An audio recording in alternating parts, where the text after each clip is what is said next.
السلام علیکم ورحمۃ اللہ وبرکاتہ۔ ناظرین خوش آمدید کہتے ہیں۔ دور ترجمہ قرآن کا سلسلہ جاری، سورہ توبہ کا مطالعہ کر رہے ہیں۔ اہل کتاب اور جزیے کا تذکرہ بھی آ گیا۔ اب بات کو آگے بڑھاتے ہیں۔ سورہ توبہ کی آیت نمبر 30 سے مطالعہ شروع کر رہے ہیں۔ اعوذ باللہ من الشیطان الرجیم، بسم اللہ الرحمن الرحیم۔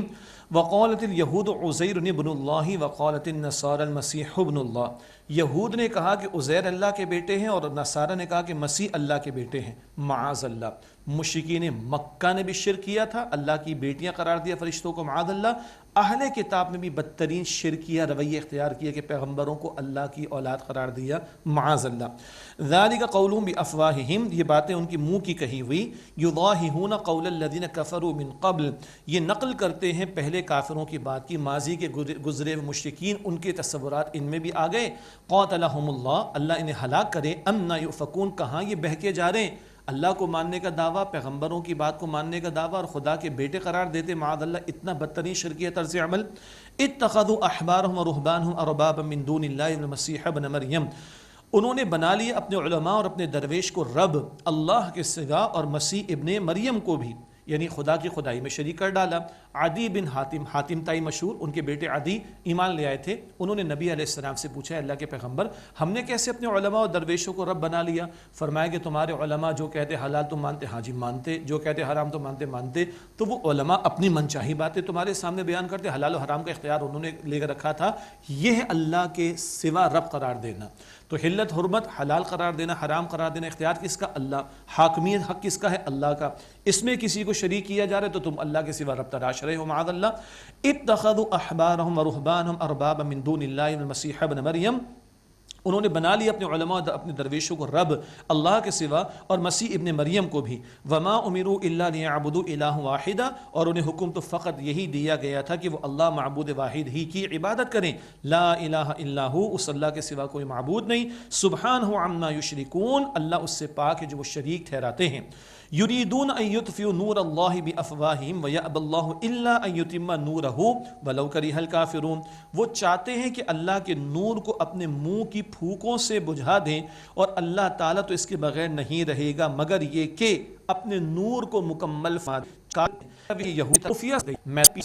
شریک اور بیٹھ کر سید نبی بہرحال کتنی اللہ کے حدیث کی روشن ہوتی ہے، اللہ شریک لے دین رہے اللہ کے رسول کے لیے جو والله رسول بالحج سہجا خدا نام خود دین تہیا نہ دین اللہ سے کل، یعنی کل اور کل غالب چاہے مشرک کریں۔ بڑی ہم نام کے یہ بات یہاں تحتی صف کی بات کو قرآن دین کیوں نے حق کو اس لیے سے پڑھ دینے سے ٹر دینے کر دیا اللہ کے جد و جہد علیہ اس کی محنت حضور کا بیان کرا کا اشارہ بیان اگلی شریف کی کی کہ یہ بات ہے غلط ہے دان شاید 13 ہمیں حکم ہے اقیم الدین ولا تتفرقوا فی، دین کو قائم کرو، اس بارے میں کسی تفرقے میں مبتلا نہ ہو جاؤ۔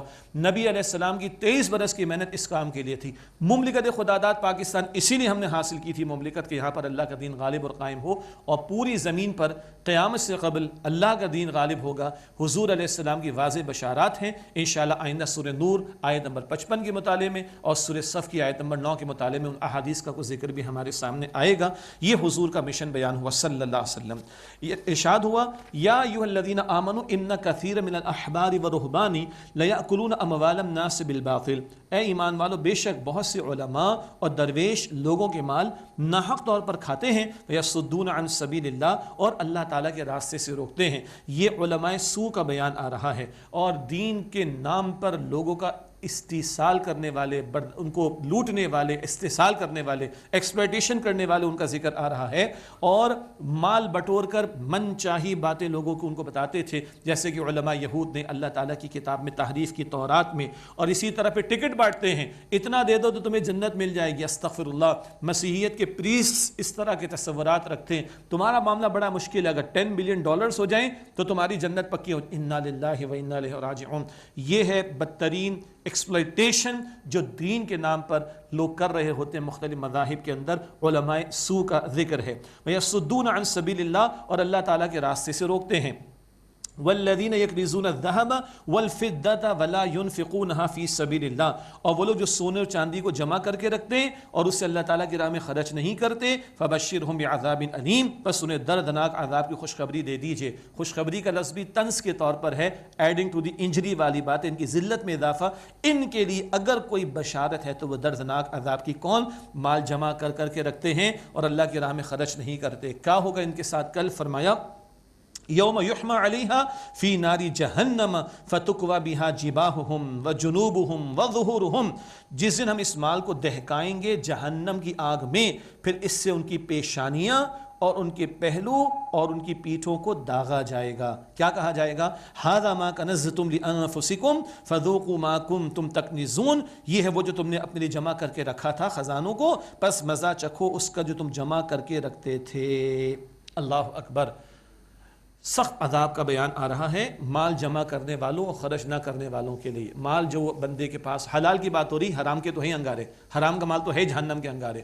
اللہ نے جو اس میں تقاضے کم از کم رکھے ہیں وہ تو لازم ہے زکوٰۃ کا ادا کرنا، جی اسی طرح وہ جو واجب صدقات، صدقہ فطر وغیرہ ان کو ادا کرنا، یہ تو کم از کم تقاضا ہے، اور اہل علم نے فرمایا کہ جو یہ ادا نہیں کرتے ان کے لیے شدید عذاب ہے، اور اس سے آگے بڑھ کر بھی راہ خدا میں خرچ کرنا چاہیے۔ اللہ تعالیٰ مجھے اور آپ کو ہم سب کو خرچ کرنے کی توفیق عطا فرمائے، اور فرمائے مال دہکایا جائے گا، پیشانی کو داغا جائے گا۔ اہل علم نے لکھا کبھی مانگنے والوں کو دیکھتے ہیں، لوگ دیکھتے ہیں تو چہرے پر ناگواری آتی ہے، پھر کچھ لوگ منہ ذرا سا پھیرتے ہیں تو پہلو کا ذکر آیا، پہلو کو داغا جائے گا، اور بالکل منہ موڑ کا پیٹ دکھا دیتے ہیں، خرچ نہیں کرتے، مانگنے والوں کو نہیں دیتے۔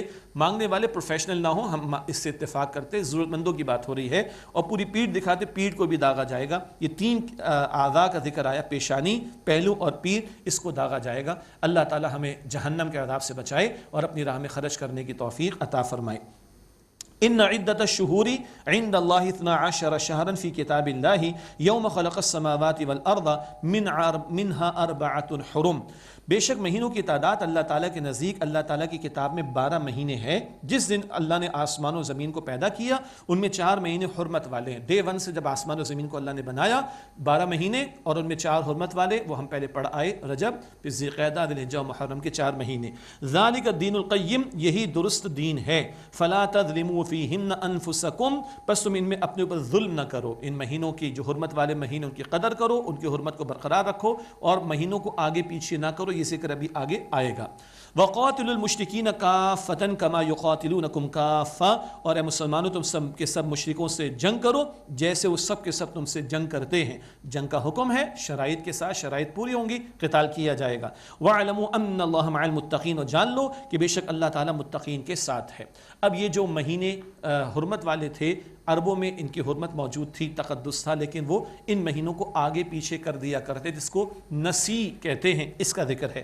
انما النسیء زیادۃ فی الکفر یضل بہ الذین کفروا یحلونہ عاما ویحرمونہ عاما، یہ جو مہینے کا ہٹا کر آگے پیچھے کرنا ہے، یہ کفر میں اضافہ ہے، اس سے کافر گمراہ ہوتے ہیں۔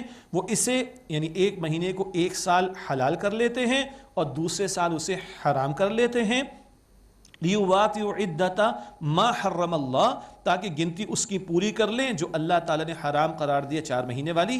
فیحلوا ما حرم اللہ، پس وہ حلال کرتے ہیں وہ جو اللہ تعالیٰ نے حرام کیا۔ اب ہوتا کیا تھا، کہیں کسی سے بدلہ لینا ہے تو چلو بھائی یہ رجب نہیں ہے، یہ شعبان ہے، رجب بعد میں آ جائے گا جی۔ کبھی کہتے کہ ذرا موسم اچھے موسم کے اندر حج کا معاملہ رہے تو مہینوں کو آگے پیچھے کر دیا کرتے تھے۔ یہ آگے پیچھے کون کرتا تھا؟ یہ باقاعدہ ایک گروہ تھا، ایک طبقہ تھا جس کے یہ اختیارات تھے، ہاں، کوئی کھلانے والا، حاجیوں کو کوئی پلانے والا، کوئی بیت اللہ کی نگرانی کا فلاں کام کرنے والا، تو کوئی مہینوں کو آگے پیچھے کرنے والا۔ یہ مذہب کے نام پر لوٹ مار کرنے والے ڈاکو ہوتے تھے، اور ان کو پیسے کھلا کر مہینہ آگے پیچھے کرتے تھے، اور جس سے جنگ کرنے اس سے جا کے جنگ کر کے اپنا بدلے لے لیا کرتے تھے۔ تو کبھی جنگ و جدال کے لیے، کبھی حج کو ایک ہی موسم میں رکھنے کے لیے، آسانیاں کرنے کے لیے آگے پیچھے کرنے کی کوشش کرتے تھے۔ مہینوں کو کرنے والے کچھ لوگ تھے جن کے پاس یہ اختیارات تھے، باقی لوگ رشوتیں پہنچا کر یہ کام کرواتے تھے، اور یہ مذہب کے نام پر بدترین استحصال کی ایک اور نشانی آ گئی۔ اب ایک سوال آتا ہے، ہم بھی تو حرمت والے مہینوں کی حرمت کے قائل ہیں، اور ہمارے قمری مہینے کے اعتبار سے بہت سارے احکامات کا معاملہ جڑا ہوا ہے، تو ایک خوبصورت بات کیا ہوئی، حجۃ الوداع کا موقع، نبی مکرم علیہ السلام خطبہ عطا فرما رہے والے تھے، اور آپ نے ارشاد فرمایا کہ آج زمانہ گھوم کر وہیں آ گیا جس دن اللہ نے آسمانوں اور زمین کو بنایا تھا۔ یہ جو ترتیب بدلتی رہتی تھی، رجب آگے کر دیا، ذی القعدہ پہلے کر دیا، محرم کو آگے کر دیا، ذی الحجہ کو فلاں کر دیا، یہ جو بدلتے رہے، تبدیلی کرتے رہے، اللہ تعالیٰ آج کائنات کو وہیں پر لے کر آ گیا جس دن زمین و آسمان کو اللہ نے بنایا۔ گویا ختم نبوت ہوئی، دین کی تکمیل کا معاملہ ہوا، اور ان معاملات کو بھی حضور پر آ کر اللہ تعالیٰ نے سیٹ فرما دیا صلی اللہ علیہ وسلم۔ باقی ان کا معاملہ کیا تھا؟ جس کو چاہ حلال کیا، جس کو چاہ حرام کیا، یہ گویا اللہ تعالیٰ کے اختیارات میں دخل اندازی، یہ بھی شرکیہ طرز عمل ہے۔ یہ بات ہم سورہ انعام میں بھی سمجھ کر آ چکے ہیں۔ فرمایا زین لہم سوء اعمالہم، ان کے برے اعمال انہیں مزین کر کے دکھا دیے گئے۔ برائی مطلب برائی کے اندر ہی لطف آ رہا ہے، برائی کے اندر ہی ان کو فیل ہو رہا ہے کہ ہم ٹھیک ٹھیک جا رہے ہیں، معاذ اللہ۔ یہ بھی بہت بڑے دھوکے میں لوگ مبتلا ہو جاتے ہیں۔ واللہ لا یہدی القوم الکافرین، اور اللہ تعالیٰ کافروں کی قوم کو ہدایت نہیں دیتا۔ ناظرین کرام، یہاں پر آ کر سورہ توبہ کے 5 رکوع مکمل ہوئے، سرزمین عرب کے حوالے سے گفتگو آ گئی، آخری الٹیمیٹم کا بیان آ گیا، جزیے والے آپشن کا ذکر بھی آ گیا، 2 ٹوک بات بھی کہہ دی گئی، توبہ کا اختیار اور آپشن بھی بتا دیا گیا، اور اللہ سبحانہ وتعالیٰ کی طرف سے حضور نبی اکرم علیہ السلام کے مشن کا بیان کہ اللہ کا دین غالب فرما دے، یہ حضور کا مشن تھا صلی اللہ علیہ وسلم۔ اور سن 8 ہجری میں مکہ بالفعل مکہ مکرمہ فتح ہوا اور اللہ کا دین غالب ہوا۔ وَرَأَيْتَ النَّاسَ يَدْخُلُونَ فِي دِينِ اللَّهِ أَفْوَاجًا، یہ سرزمین عرب پر فتح مکہ، پھر اس کے بعد طائف اور حنین کی فتوحات، اللہ کا دین عرب کی حد تک غالب ہو گیا۔ لیکن حضور علیہ السلام صرف عربوں کے لیے رسول تھوڑے ہی ہیں، سارے انسانوں کے لیے، اور حضور کی رسالت صرف اس دور کے لیے تھوڑی تھی، قیامت تک کے لیے ہے۔ تو وقت فرصت ہے، کہاں کام ابھی باقی ہے، نور توحید کا اتمام ابھی باقی ہے، اور یہ مشن آگے بڑھے گا۔ اب مشن آگے بڑھ رہا ہے، اور بیرون عرب اس انقلاب نبوی صلی اللہ علیہ وسلم کی توسیع اور ایکسپینشن ہو رہی ہے۔ روم کی سلطنت، عرب سے باہر کا معاملہ، وہاں سے سازشیں ہوئی ہیں، اور حضور نبی اکرم علیہ السلام کو معلوم بھی ہوا، ہرقل جو کہ وہاں کا بادشاہ تھا وہ تیاریاں کر رہا ہے۔ اللہ کے نبی علیہ السلام نے بہت آگے بڑھ کر اس معاملے کو طے کیا، اور آپ نے تیاری فرمائی اور آپ نے پکارا ہے، اور یہ واحد موقع ہے دور نبوی میں صلی اللہ علیہ وسلم جب نفیر عام کا معاملہ، ہر ایک کا نکلنا لازم کیا گیا۔ مردوں کی بات ہو رہی، ہر ایک کا نکلنا لازم، سوائے اس کے کہ معذور ہوں، بیمار ہو تو بات الگ ہے۔ اب تک نفیر عام نہیں، ہر ایک کا نکلنا اب لازم کیا گیا، اور یہ جیش العسرہ کہلاتا ہے۔ غزوہ تبوک کا معاملہ سن 9 ہجری کے بعد سلطنت روما کے خلاف عرب سے باہر نکل کر جیش العسرہ، بڑا مشکل حالات والا یہ جیش اور لشکر تھا، 30,000 کا لشکر، یہ سب سے بڑا لشکر ہے دور نبوی میں صلی اللہ علیہ وسلم۔ 800 میل کا فاصلہ بھی تھا، گرمی بڑی شدید تھی، کھجور کی فصل تیار کھڑی ہے، چھوڑ کر جانا ہے اس کو، اللہ اکبر، محنتیں چھوڑ دو اپنی، یہاں پر آؤ اللہ کی راہ میں نکلنے کا معاملہ۔ کھجور کی فصل تیار ہے، گرمی شدید ہے، 800 میل کا سفر ہے، سلطنت روما اس وقت کی سو کالڈ سپر پاور، اس سے ٹکرانے کی بات ہے، جان جاتی ہوئی نظر آئی تھی منافقین کو، تو ان منافقین کا ذکر بھی اس مقام پر آئے گا۔ اور سواریاں بھی بہت کم تھیں، ایک ایک اونٹ پر 18 افراد باری باری سوار ہوتے تھے، ایک کھجور ملتی تھی 3 افراد کو 24 گھنٹے میں، ایک دن میں کم و بیش، اور کبھی کبھی سوکھے پتے کھانے کی بھی نوبت آئی ہے، اور کبھی اونٹوں کو نہر کر کے جو ان کے اندر پانی سٹور ہوتا اس کو پینے کی نوبت بھی آئی ہے، بڑی مشقتوں کا معاملہ۔ اور اس موقع پر منافقین کا نفاق بھی کھل کر آیا، اور 2 ٹوک بات منافقین کے حوالے سے اب سورہ توبہ میں ہم پڑھیں گے انشاءاللہ تعالی، اور ان کے لیے کچھ سزاؤں کا ذکر بھی اس سلسلے کلام میں آئے گا۔ اس پس منظر کو ذہن میں رکھیے۔ اب آئیے سورہ توبہ کا مطالعہ کرتے ہیں مزید، 6 رکوع سے لے کے آخر تک 11 رکوع ہیں، اور اکثر بیان غزوہ تبوک کے تعلق سے انشاءاللہ آئے گا۔ یا ایھا الذین آمنوا ما لکم اذا قیل لکم انفروا فی سبیل اللہ ثاقلتم الی الارض، اے ایمان والو تمہیں کیا ہو گیا جب تمہیں کہا جاتا ہے کہ اللہ تعالیٰ کی راہ میں کوچ کرو تو تم گرے جاتے ہو زمین پر، مراد ہے کہ سستی کاہلی دکھاتے ہو۔ اور رضیتم الحیات الدنیا من الآخرہ، کیا تم نے آخرت کے مقابلے میں دنیا کی زندگی کو پسند کر لیا ہے، دنیا تم ترجیح دیتے ہو اس کو آخرت کے مقابلے میں۔ فما متاع الحیات الدنیا فی الآخرۃ الا قلیل، تو کچھ نہیں ہے دنیا کی زندگی کا سامان آخرت کے مقابلے میں مگر بہت ہی قلیل۔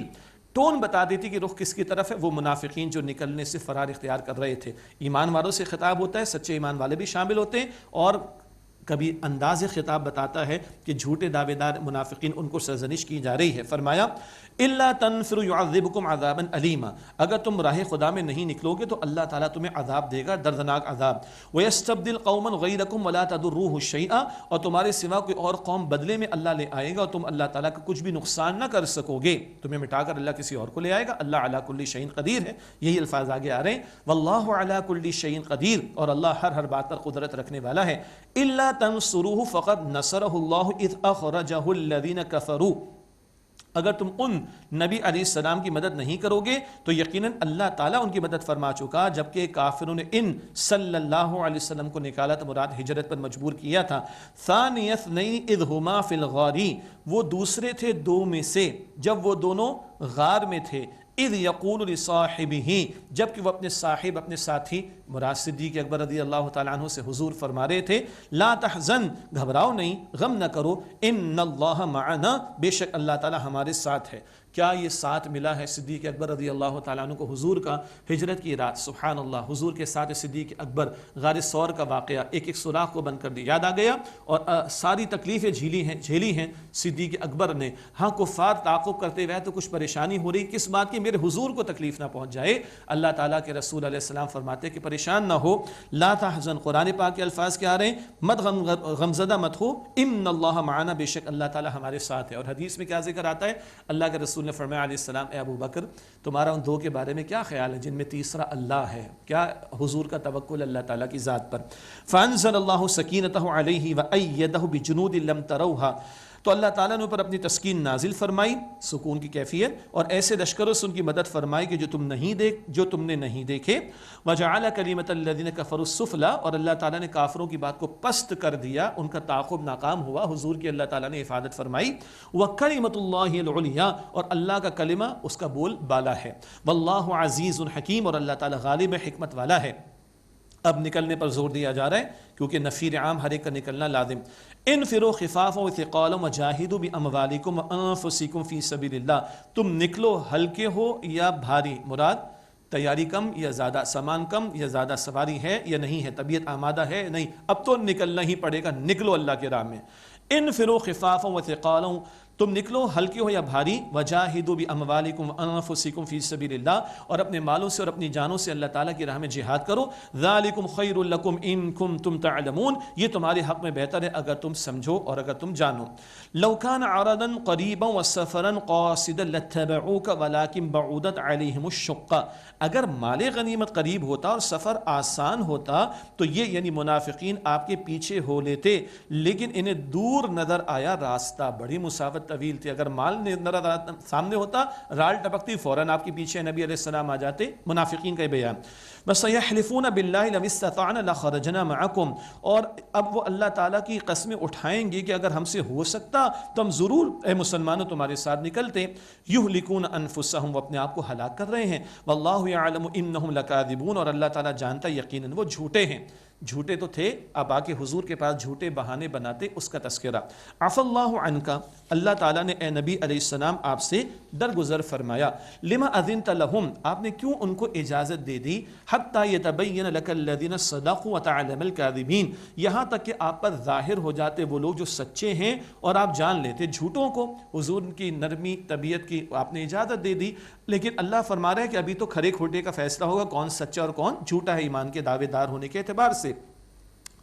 لا يستأذنك الذين يؤمنون بالله واليوم الآخر ان يجاهدوا باموالهم وانفسهم، آپ سے وہ لوگ رخصت نہیں مانگتے جو اللہ تعالیٰ پر اور آخرت کے دن پر ایمان رکھتے ہیں کہ وہ جہاد کریں اپنے مالوں سے اور اپنی جانوں سے۔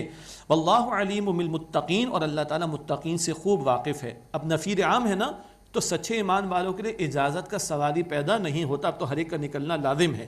انما یستأذنک الذین لا یؤمنون باللہ والیوم الآخر، بے شک آپ سے رخصت تو وہ لوگ مانگتے ہیں جو اللہ تعالیٰ پر اور آخرت کے دن پر ایمان نہیں رکھتے۔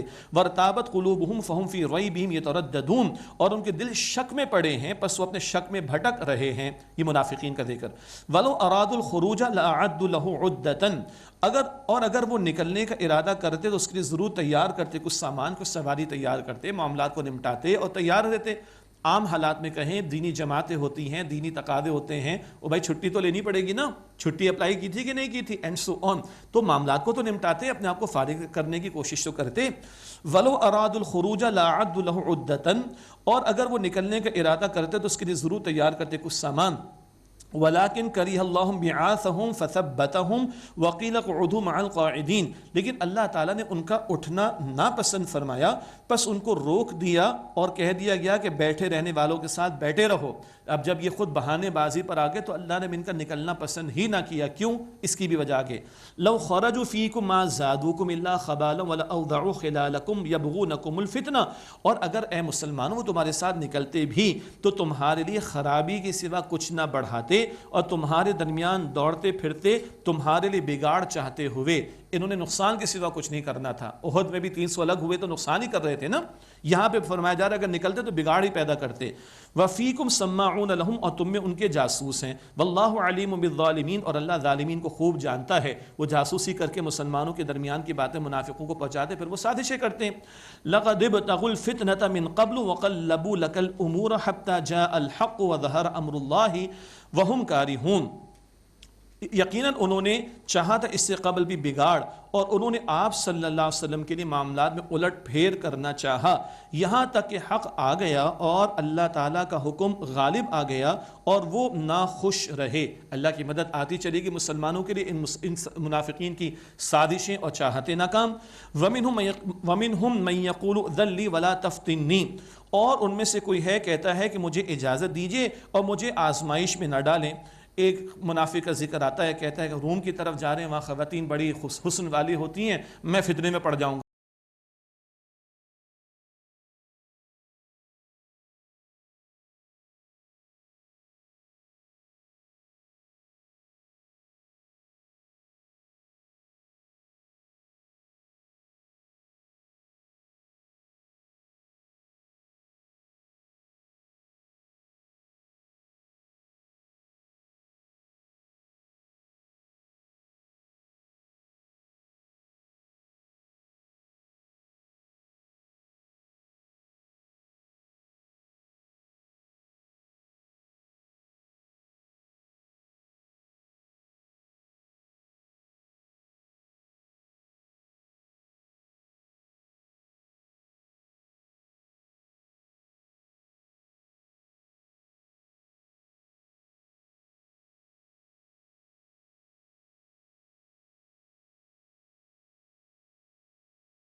للہ و انا الیہ راجعون، اللہ فرما رہے ہیں الا فی الفتنۃ سقطوا، آگاہ ہو جاؤ آزمائش میں تو پڑ چکے، تم گھر بیٹھے رہو اور اللہ کے رسول راہ خدا میں جو ہے وہ جہاد کے لیے نکلیں، اس سے بڑی تمہارے لیے تباہی بربادی کا عالم کیا ہوگا۔